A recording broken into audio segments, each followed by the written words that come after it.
बाद वो न्यूयॉर्क की कोलंबिया यूनिवर्सिटी में जाते हैं और कोलंबिया यूनिवर्सिटी से वो मास्टर्स करते हैं political science, history, sociology, economy और उसके बाद पीएचडी भी करते हैं।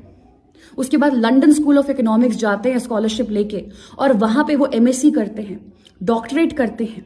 ऐसी 2 किताबें लिखते हैं जिन किताबों की वजह से आज का modern day Reserve Bank of India जो है वो बना है।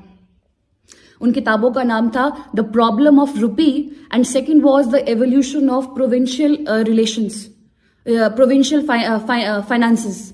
इन 2 किताबों की वजह से आज modern day Reserve Bank of India जो है वो स्थापित किया गया है। आप देख लीजिए, ही इज अ जीनियस। वो एक एमिनेंट स्कॉलर थे, विमेन इमेंसिपेटर थे, पॉलिटिकल लीडर थे, रिफाइंड इकोनॉमिस्ट थे। लेकिन सबसे ज्यादा जरूरी बात है कि उनका जो ये अपनी कम्युनिटी के लिए एक सैक्रिफाइस था, उन्होंने सब कुछ दांव पे लगा दिया। 1927 में वो महार सत्याग्रह शुरू करते हैं कि हम अपनी कम्युनिटी के लिए पब्लिकली इन जगहों पे पानी पीने का राइट जो है वो लेकर रहेंगे।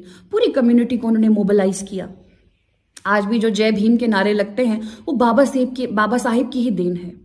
दलित औरतों को पूरी तरीके से तमीज से साड़ी पहनने का जो अधिकार है वो भी बाबा साहिब ने ही दिलाया है। आप सब जानते हैं कि सेपरेट इलेक्टोरेट की डिमांड जो है वो बाबा साहिब ने उस वक्त की अपनी कम्युनिटी के राइट्स को प्रोटेक्ट करने के लिए।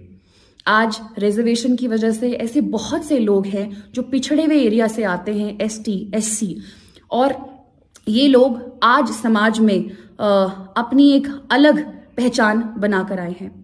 मुझे ये कहने में कोई शर्म नहीं आती, मैं शेड्यूल्ड ट्राइब हूँ और मेरे पूर्वज जिस परिस्थिति में भरमौर में रहे हैं उस परिस्थितियों में जो रिजर्वेशन का सहारा मिला है, उस रिजर्वेशन के सहारे की वजह से ये लोग कांगड़ा आ पाए और मेरे पिताजी को पढ़ाया।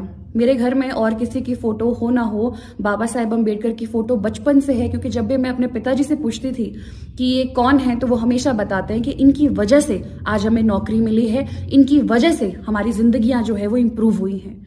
तो मैं धन्यवाद करती हूँ बाबा साहेब का, उनकी इस कन्विक्शन का, जो हमारे कॉन्स्टिट्यूशन के निर्माता है। एज अ वुमन ऑल्सो आज जो राइट्स हम लोगों को मिले हैं वो बाबा साहेब की वजह से हैं।